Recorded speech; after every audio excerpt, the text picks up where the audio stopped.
నమస్కారం. Big TV ప్రేక్షకులందరికీ శుభస్వాగతం. పితృపక్షాలంటే ఏంటి? అవి ఎప్పుడు వస్తూ ఉంటాయి? పితృపక్షాల్లో ఏం చెయ్యాలి అనే విషయాన్ని తెలుసుకునే ప్రయత్నం చేద్దాం. పితృపక్షాలు భాద్రపద పౌర్ణమి వెళ్ళిన మరుసటి రోజు నుంచి 15 రోజులు ఉంటాయి. వీటిని పితృపక్షాలు అంటారు. పితృదేవత ఆరాధన చేసేటువంటిది ముఖ్యమైనటువంటి సంవత్సరంలో 15 రోజులు మనకి శాస్త్రం కేటాయించడం జరిగింది. ఎందుకు ఇవి కేటాయించారు ఈ విధంగా అని ఆలోచన చేసినట్లయితే, మనం సంవత్సరంలో ఎప్పుడైనా మన పెద్దలు గతించినటువంటి వాళ్ళకి ఏదన్నా చెయ్యనప్పుడు, లేదా చేసేటువంటి కర్త ఎవరైతే ఉన్నారో వారికి ఏదన్నా అనారోగ్య సమస్య ఉండి తర్వాత అనారోగ్యం నుంచి ఆరోగ్యవంతులై చెయ్యాలనుకున్నప్పుడు, ఇలాంటి కొన్ని ముఖ్యమైన సందర్భాల్లో ఈ పితృపక్షాలు ఆ కర్త ఉపయోగించుకోవడానికి ఉపయోగపడేటువంటి రోజులు. అంతేకాకుండా ఆ 15 రోజులు కూడా పితృదేవతలు భూమి మీదకు వస్తారటండి. తమ యొక్క వంశీకులు తమకి వారు పూజించేటువంటి అవకాశాన్ని కల్పించడానికి, తద్వారా తమ వంశీయులకి దోషాలను నివృత్తి చేయటానికి పితృదేవతలు ఈ యొక్క భూమి మీద ఉండేటువంటి వారి వంశీకులకి ఆ అదృష్టాన్ని ప్రసాదిస్తారు. అందుకని పితృపక్షాలు ఆ సమయంలో మాత్రమే ఉంటాయి. పితృదేవతల్ని ఎవరైతే ఆరాధన చేస్తారో వారికి చాలా లాభాలు కలుగుతాయి. వంశం నిలబడుతుంది, రోగాలు నశిస్తాయి.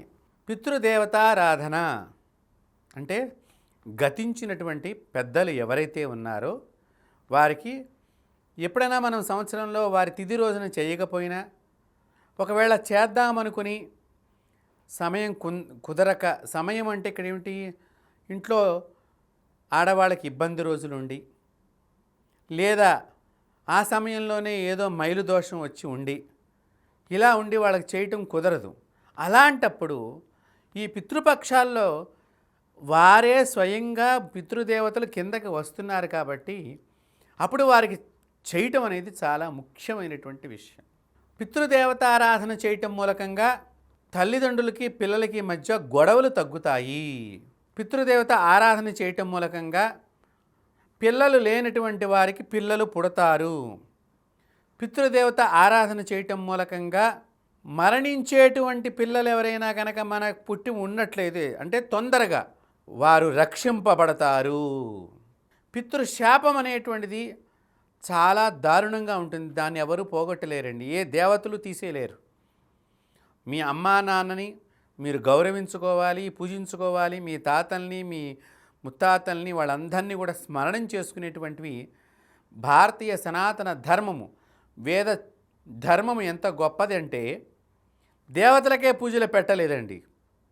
మన అమ్మా నాన్నకు కూడా, గతించినటువంటి అమ్మా నాన్నల్ని కూడా, లేకపోతే తాతల్ని కానీ ఎవరైనా కానీ గతించిన వారందరికీ కూడా పూజల్ని పెట్టడం జరిగింది. అది సనాతన ధర్మం యొక్క గొప్పతనం. మనకి కరీంనగర్ ప్రాంతంలో ఇల్లందుకుంట అని ఉంది. శ్రీరాముల వారిట ఒకసారి ఒకానొక సందర్భంలో ఆ ఊరి నుంచి వెడుతున్నారు.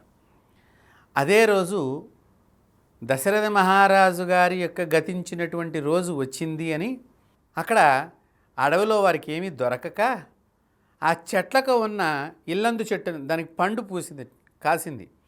ఆ పళ్ళన్నీ ముద్దగా చేసి దశరథ మహారాజుకి సమర్పణ చేశారటండి. తర్పణం వదిలి, నాన్న ఇదిగో నీకు సమర్పణ చేస్తున్నాను, ఈ పండు నేను ఆహారంగా స్వీకరించు అని చెప్పి. అక్కడికి ఇప్పటికీ కూడా రాముల వారి యొక్క పాదాలు ముద్రలు అలా ఉన్నాయి. దానికి పెద్ద దేవాలయం ఉన్నది. చక్కగా నిత్యము చాలామంది దర్శనం చేసుకుంటే దాన్ని ఇల్లందుకుంటా అని అంటారు అక్కడ. కాబట్టి మనం బాగా గుర్తుపెట్టుకోవాలి, గతించిన మన అమ్మా నాన్నలు ఎవరైతే ఉన్నారో వారికి మనం తప్పకుండా ప్రతి సంవత్సరము వారి తిథి రోజున మనం చెయ్యాలి. చేసినప్పటికీ కూడా పితృపక్షాల్లో చేయటం మహా మంచిది. ఎందుకంటే అవి పితృపక్షాలు. ఈ భాద్రపద మాసంలో 15 రోజులు, భాద్రపద పౌర్ణమి వెళ్ళిన పాడ్యమి నుంచి అమావాస్య దాకా 15 రోజుల పాటు పితృపక్షాలు అని వేదం ఆ రోజులన్నింటినీ కూడా మీ పితృదేవతలకి పూజించండి అని చెప్పింది. తప్పకుండా ప్రతి ఒక్కరూ కూడా విధిగా బాధ్యతగా మనకి ఎన్ని ముఖ్యమైన పనులున్నా సరే అవన్నీ మానివేసి గతించిన పెద్దలకి మీ శక్తి అనుసారం, మీ శక్తిని బట్టి, మీ పద్ధతిని బట్టి, మీ ఇంటి ఆచారాన్ని బట్టి మీరు వారిని ఆరాధన చేయటం చాలా ముఖ్యమైన విషయము. పితృదేవతలను ఎవరైతే కనుక సరిగ్గా ఆరాధన చేయరో వారికి రకరకాలైనటువంటి బాధలు సంక్రమిస్తాయి, అనారోగ్య సమస్యలు వస్తాయి, పితృదోషాలు వస్తాయి. పిల్లల మాట వినకపోవటం, చిన్న వయసులోనే చెడు అలవాట్లకు గురి అవటం, చిన్న వయసులో నుంచే వాళ్ళు మంచి దారి కాకుండా ఉండటం, చదువు అబ్బక, పెద్దలందు గౌరవం మర్యాద లేకుండా వంశానికి నష్టం కలిగించేటువంటి పనులు చేయటం, అలాగే పెద్దలతో గొడవలు పడటం, ఆ ఇంట్లో సంసారంలో ఉండేటువంటి ఆ మనుషులందరూ దూరం, ఒకరికొకరు దూరం అయిపోవటం, రకరకాలైనటువంటి బాధలన్నీ కూడా అనుభవించేటువంటి అవకాశం వస్తుంది ఆరాధన చేయకపోవటం మూలకంగా పితృదేవతల్ని. ఇది ఎలా చెయ్యాలి అంటే సద్బ్రాహ్మణ్ణి ముందరగా మాట్లాడుకుని చక్కగా గృహానికి పిలుచుకుని మీ పెద్దల పేరు మీద తద్దిన కార్యక్రమాన్ని, తత్ ప్లస్ దినం, తద్దినం కాబట్టి ఆ రోజున వారికి పూజను ఏ విధంగా చేయాలో వారు చెప్తారు కాబట్టి ఆ విధంగా పూజించి మీకు తోచిన రీతిలో ఆ పూజని మీ శక్తి కొలది చేసి వారి ఆశీర్వచనం పొందటమే ముఖ్యమైన ఉద్దేశం. ఏమండి మేము అంత కార్యక్రమం చేయలేము, దానికి చాలా ఖర్చు అవుతుంది అని అన్నారు అనుకున్నప్పుడు స్వయం పాకదానం చెయ్యాలి. స్వయం పాకదానం అంటే ఏమిటి?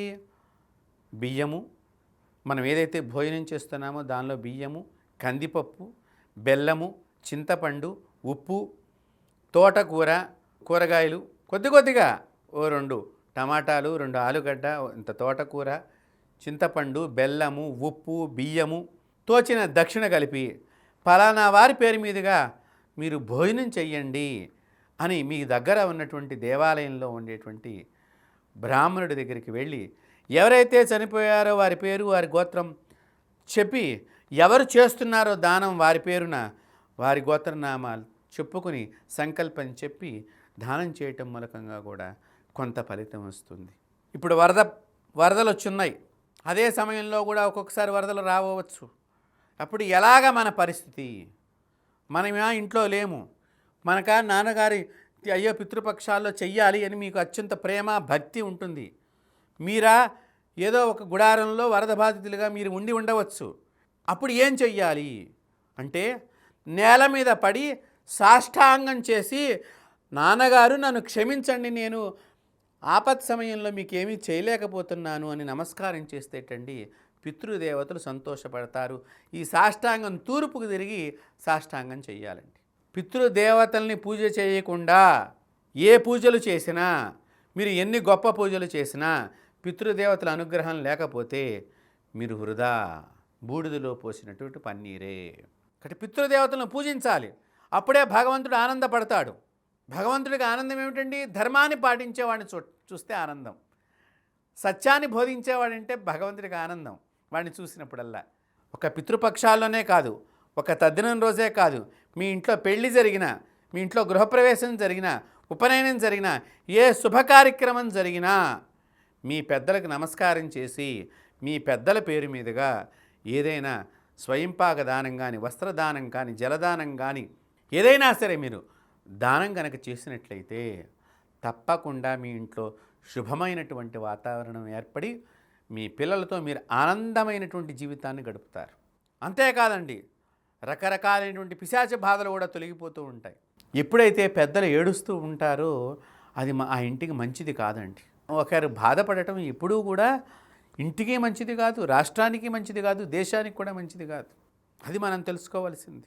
అందుకనే పూర్వం ఎవరన్నా ఇంట్లో బాధ కలిగితే అందరూ కలిసి ఆ ఇంట్లో ఉన్న ఎవరి వలనైతే బాధ కలుగుతుందో వారిని కూర్చోబెట్టి, ఒరే ఎందుకురా మీ పెద్దవాళ్ళని బాధిస్తే వాళ్ళు చాలా బాధపడుతున్నారు అని చెప్పి వాళ్ళకి జ్ఞానబోధ చేసి కలిపేవారు పూర్వకాలంలో. ఇప్పుడేంటి, విడగొడుతున్నాం. అలాంటి సమాజం వచ్చింది. ఎంత కలియుగంలో కాలం ఎట్లా తిరుగుతుందో చూడండి. బాగా గుర్తుపెట్టుకోండి, అందరూ బాగుండాలి, అంతే, ఒకటే మాట. సర్వే జన సుఖినో భవంతు అని అన్నారు. అంటే ఏంటి? సర్వజనులు సుఖంగా ఉండాలి, దానిలో మళ్ళీ నేను ఒక్కడనే సుఖంగా ఉండాలని ఏమైనా ఉన్నదా? లేదు కదా. కాబట్టి పితృదేవతల్ని చక్కగా మీ ఇంట్లో మీ అమ్మగారు నాన్నగారు గతించిన వాళ్ళు ఉంటే కనుక వాళ్ళ ఫోటో ఎదురుగుండా ఆ రోజున చక్కగా దీపారాధన చెయ్యండి. చేసి వారి ఫోటోకి చక్కగా అలంకారం చెయ్యండి. మీ ఇంట్లో వంట చేసిందంతా కూడా వారికి నైవేద్యం చెయ్యండి.